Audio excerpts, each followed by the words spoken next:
Here's the truth no one wants to tell you. A calm mind isn't about escaping chaos or eliminating stress. It's not about perfect peace or avoiding the world around you. In fact, striving for a stress-free life is the biggest trap. Positive psychology teaches us that true calmness comes from embracing the chaos within, not controlling it. The art of a calm mind isn't about silencing the storm. It's about reframing how you respond to it. So if you've been chasing peace by avoiding difficult emotions or situations, stop. The calm you seek is about learning to ride the waves of life, not waiting for them to disappear. Want to break free from the myth of perfect calm? Like, subscribe, and share if you're ready to embrace the truth and master your mind's true potential. Chapter 1. The power of a calm mind in a world that's always moving, where we're pulled in 1,000 different directions. The ability to maintain a calm mind is a powerful skill. Imagine being able to navigate your day without being overwhelmed by stress, distractions, or negative thoughts. Instead of reacting impulsively, you move through life with clarity, purpose, and focus. That's what a calm mind gives you: control over your thoughts, your reactions, and your emotional state. The story of a successful entrepreneur, Sarah, illustrates this well. Early in her career, Sarah was like many others, caught in the rush of deadlines, meetings, and constant pressure. She was stressed, overwhelmed, and on the edge of burnout. One day, after a difficult week, she realized she couldn't keep going at that pace. That's when she decided to take a step back and work on cultivating a calm mind. Sarah embraced positive psychology, the idea that focusing on strengths, gratitude, and what's going well can lead to a more fulfilled life. She practiced mindfulness, not in some distant retreat, but in her daily life, during meetings, while driving, and even while doing household chores. She discovered the key wasn't to eliminate stress or avoid difficult situations. It was about how she chose to respond to them. When Sarah responded with a calm mind, her problems became more manageable. She made better decisions, strengthened her relationships, and felt more at peace within herself. If this audiobook is bringing you value, take a moment to like it, share it with someone who needs to hear this, leave a comment with your biggest takeaway, and subscribe to Prime Audiobooks for more content like this. Now let's continue. To build a calm mind, recognize this: it's not about avoiding challenges or pretending everything is perfect. Life will always throw challenges your way. What you can control is how you approach those challenges. A calm mind is about training yourself to respond, not react. It's about choosing to focus on the positive aspects of any situation, even when it seems everything is falling apart. Take the example of a soldier in battle. In the most intense moments, it's the soldier with the calm mind who succeeds. They stay focused, act with clarity, and make decisions with confidence. The ability to stay calm in chaos sets them apart. In life, we face our own battles, whether it's a tough day at work, a difficult relationship, or a personal setback. When you train yourself to stay calm, you can think more clearly and make choices that bring you closer to your goals. Reflect on how you've responded to stress in the past. Did you react quickly? Did you get caught in a whirlwind of emotions? Now, think about how things would be different if you approached those situations with a calm mind. Would the outcome have been different? Would you have felt more in control? The power of a calm mind is available to you right now. It's a skill you can develop no matter where you are in life. It's not about perfection, it's about progress. As we move forward in this audiobook, we'll explore how to cultivate calmness in your own life. But for now, remember this: A calm mind isn't something you find once and for all. It's something you practice every day. Chapter 2. The foundation of positive thinking. In the last chapter, we explored the power of a calm mind, how it allows you to respond to life's challenges with clarity and control. We also began to understand that cultivating a calm mind isn't about avoiding the chaos of life, but about how we choose to engage with it. Now, let's dive into the heart of what helps maintain that calm: positive thinking. Positive thinking isn't about blind optimism or ignoring difficulties. It's about focusing on what you can control. It's about recognizing opportunities, growth, and progress, even in adversity. Take the story of Michael, a man who turned his life around by changing his perspective. Michael was struggling financially, emotionally, and physically.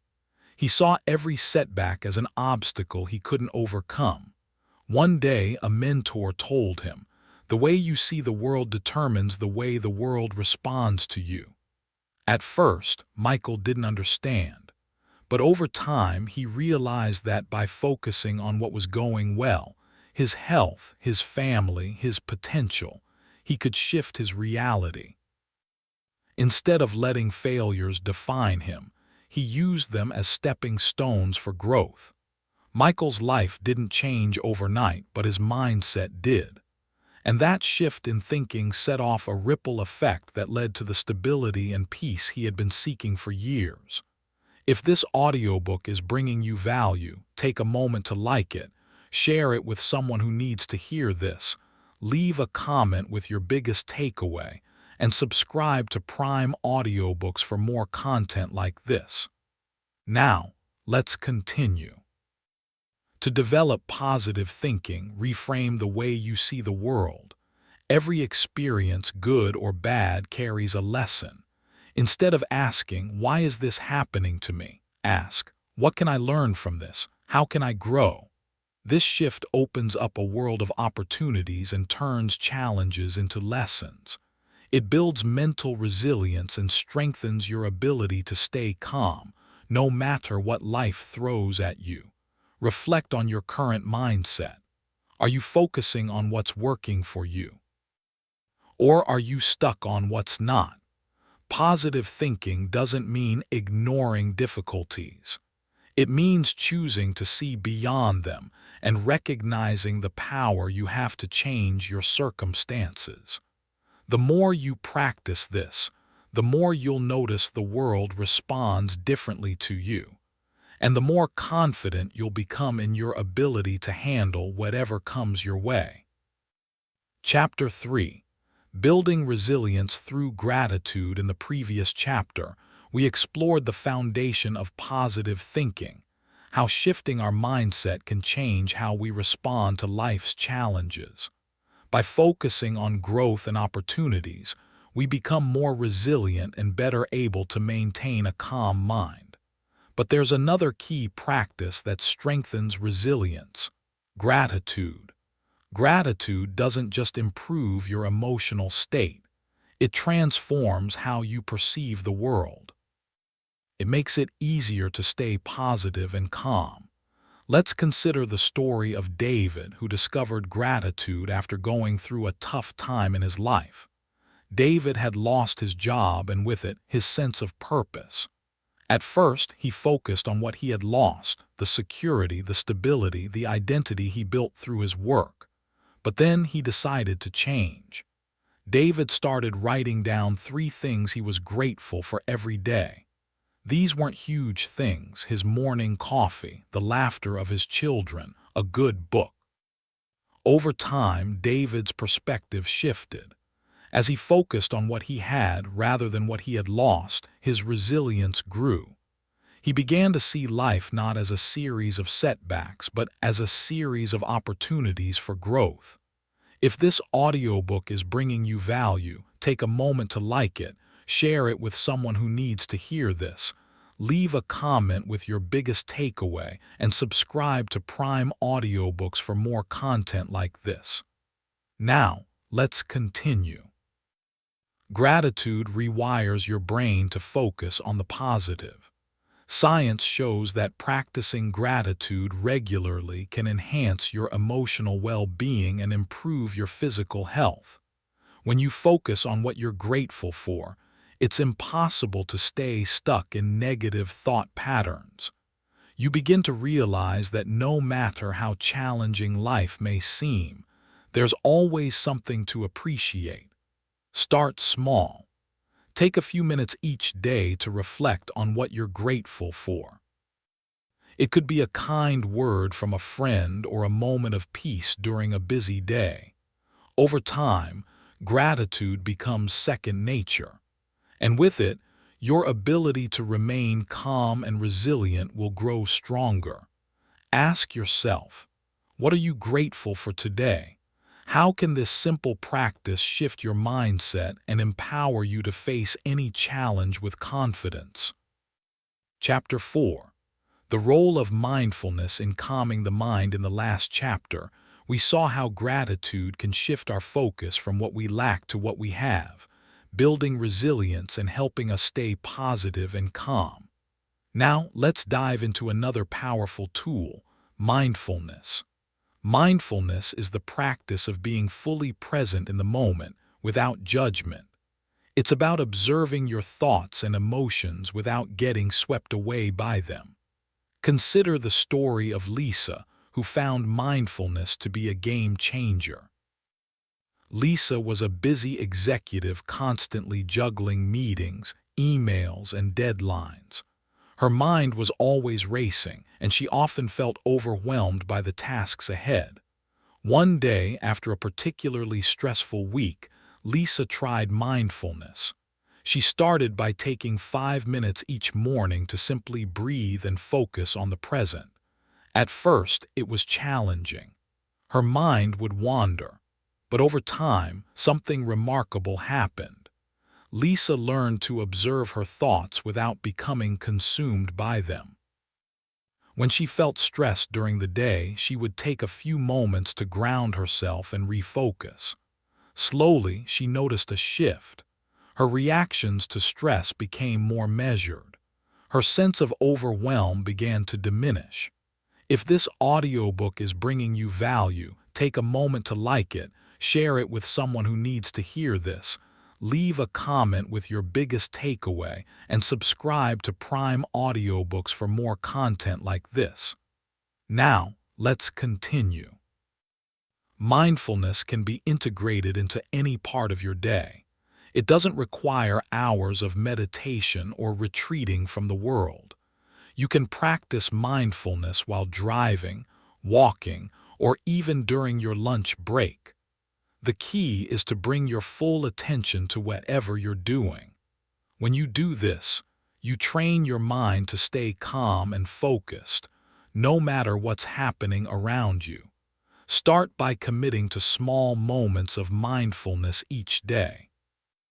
Notice the sensations of the air on your skin, the sounds around you, or the taste of your food.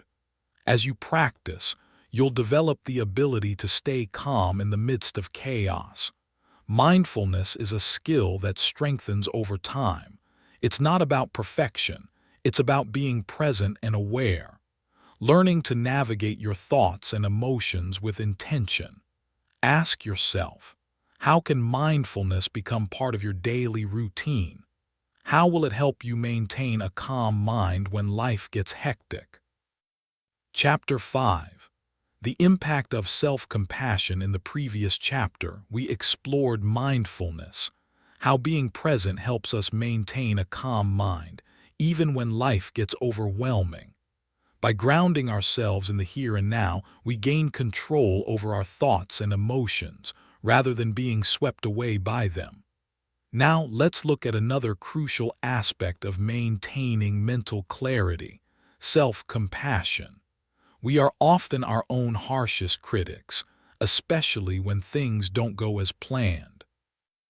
But self-compassion is the practice of treating yourself with the same kindness you offer a close friend during tough times. Take Rachel's story. Rachel was stuck in a cycle of self-criticism after a career setback. She had put her heart and soul into a project only to see it fail. For days, she beat herself up, telling herself she wasn't good enough. But something shifted. She remembered a conversation with a friend. Her friend had asked, "What would you say to me if I were in your shoes?" Rachel paused and realized she would have comforted her friend, offering encouragement. That's when Rachel decided to start practicing self-compassion. Instead of berating herself, she acknowledged the difficulty of the situation and spoke to herself with kindness. She treated herself with the same patience and understanding she would give anyone else. Slowly, Rachel noticed a transformation. She felt less paralyzed by failure and more motivated to try again. Self-compassion is not about excusing mistakes or avoiding responsibility. It's about recognizing that you're human, allowing yourself to feel the sting of failure without letting it define you. When you practice self-compassion, you create a safe space to heal, grow, and move forward. Treat yourself with love and patience, especially during challenging times. Start by noticing the way you speak to yourself. When you make a mistake or face a setback, how do you respond internally? Do you show yourself the same kindness you would show to a friend? Self-compassion isn't about perfection. It's about progress. Each time you offer understanding instead of judgment, you strengthen your resilience. Ask yourself, how can you practice self-compassion today? How will this shift empower you to move forward with more confidence and peace? Chapter 6. The final key, taking action with courage. In the previous chapters, we've explored the essential elements of a calm mind: positive thinking, gratitude, mindfulness, and self-compassion. These practices build resilience, helping us stay calm in the midst of chaos and turn setbacks into stepping stones. But there's one final piece to this puzzle: taking action with courage. It's easy to talk about staying calm and positive, but without action, nothing changes. Courage is what turns your mindset into momentum. Take James's story. James had always dreamed of starting his own business. For years, he let fear of failure hold him back. He practiced mindfulness, focused on gratitude, and tried to be kind to himself. But still, he hesitated. One day, James came across a quote: "Courage doesn't mean you're not afraid. Courage means you act in spite of your fear." That was his turning point. James realized that taking action wasn't about eliminating fear. It was about moving forward despite it. He took the first step by researching his business idea, then the next step by making a plan. Finally, he took the leap and launched his business. It wasn't easy. There were many obstacles, but James had learned to stay calm, grounded, and focused on his goals. His business grew, and so did his confidence. If this audiobook is bringing you value, take a moment to like it, share it with someone who needs to hear this. Leave a comment with your biggest takeaway and subscribe to Prime Audiobooks for more content like this. Now let's continue. Taking action with courage is about trusting yourself, even when the path ahead seems unclear. It's about moving forward with the knowledge that you have the tools within you, tools like a calm mind, a positive outlook, and resilience. Every step you take is a step toward growth. Every moment you act, even in the face of fear, strengthens your ability to stay calm and focused. Reflect on your own life. What action have you been putting off? What would happen if you took that first step with courage? The journey toward a calm and fulfilled life isn't about waiting for the perfect moment. It's about creating the life you want, one courageous step at a time. Remember, A calm mind isn't something you wait for. It's something you build. And with each choice you make, each action you take, you're building the life you've always wanted. So go ahead, take that step. The world is waiting for you.